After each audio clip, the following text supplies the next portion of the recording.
Tonight, getting paid to dump your cell phone contract, Kickstarter is kicking it and making sense of the new in-car tech. Tech News Tonight is next. This is TWiT.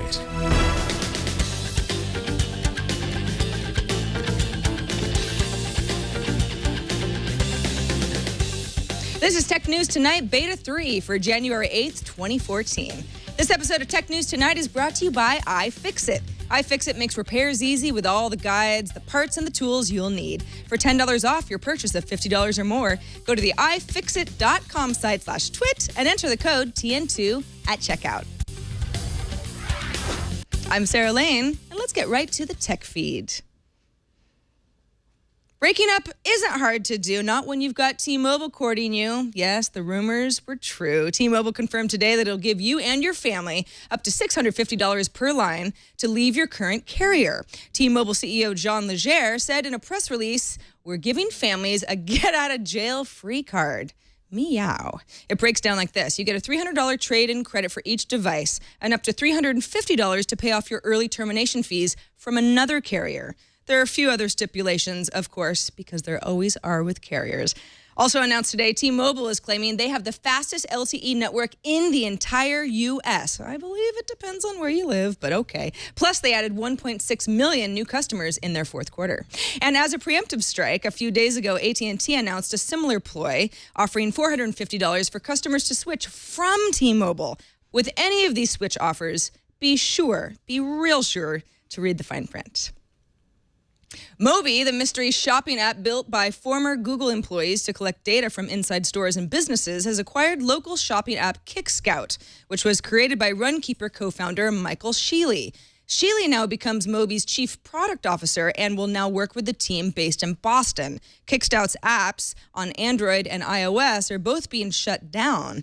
But the service had about 50,000 users, and they combined offline purchasing behavior with popular services like Pinterest. You could be walking by a store, Kickscout would alert you while you were shopping that something you'd pinned was nearby. As for Mobee, shoppers have the potential to be data collectors. Mobee's users can take on missions where they check for stock or a product's placement on store shelves, among other things. Mobee saw 500,000 missions completed in 2013. Crowdfunding service Kickstarter has published some pretty impressive performance stats for 2013. The company saw 3 million people pledging $480 million to projects being pitched on the site. The average total for 2013 breaks down to about 1,315,520 pledged per day.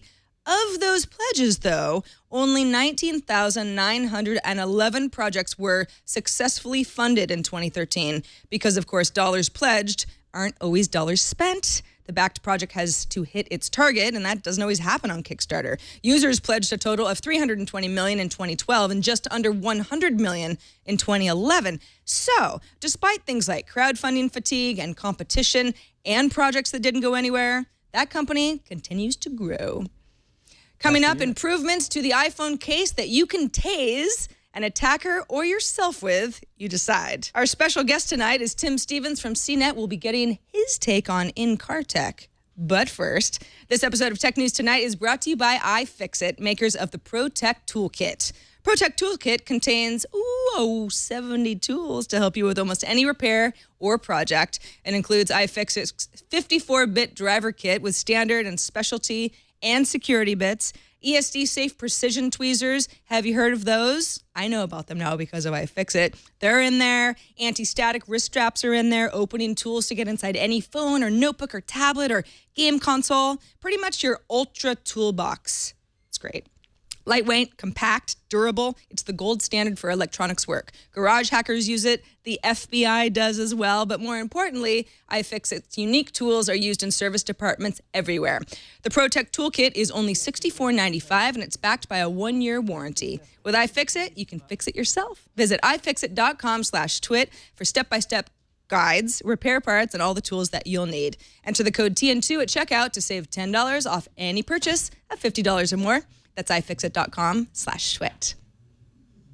All right, CNET writer Tim Stevens joins us now to shed a little light on all of that car technology rolling out at CES this week. Hi, Tim. Hi, Sarah. How are you? I'm doing very well. Thanks for joining us. I feel like Car tech is always a portion of CES, but it almost seems bigger this year than any year before. Would you agree with me? Yeah, absolutely. It's definitely getting huge. Ford was really the first to have a big presence here at CES, maybe starting 6 or 7 years ago. But now all the major manufacturers are here, and if you go in the North Hall at CES, it's dominated by big booths from big companies like GM, Toyota, Audi, Ford, Mercedes-Benz. They all have really large presences on the show floor this year. And really it's because we've got the Detroit Auto Show coming up next week, and a lot of these guys want to kind of get ahead of that and get some news out there. So it's a good opportunity for them to do so. You know, you mentioned Audi and GM. Honda and Hyundai are two other companies that have all announced that they're getting Android support inside their cars. Do you think that going open, at least Android is perceived as open, versus, let's say, some of the iOS solutions is better, or how do they differ?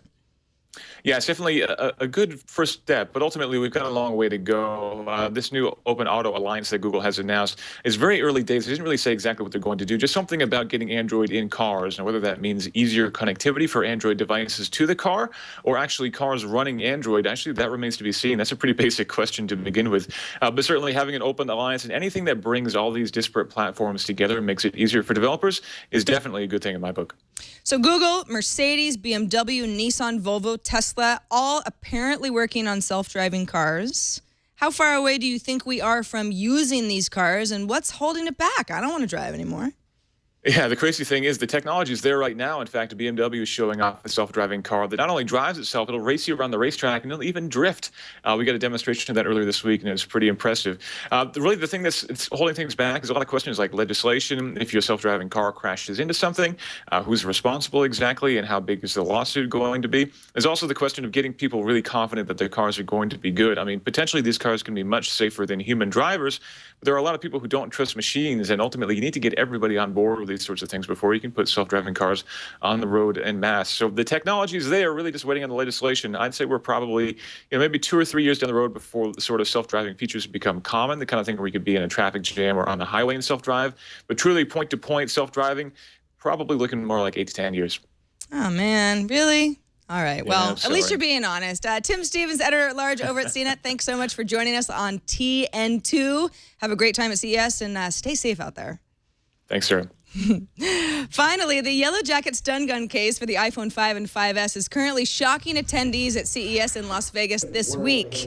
The case can disable an attacker with 650,000 volts of electricity. You heard that right. And also provide extra battery power to keep your iPhone running. The first version of the Yellow Jacket for older iPhone models hit last year. The new version offers a streamlined design and new safety switches to prevent accidental discharge. The Yellow Jacket stun gun case for the iPhone 5 and 5S is expected in February for $149. Well, that is it for this edition of Tech News Tonight. Our next newscast is tomorrow at 10 a.m. Pacific. I'll be there. Until then, I will remain Sarah Lane. Good night, everybody. Bandwidth is provided by CacheFly at CACHEFLY.com.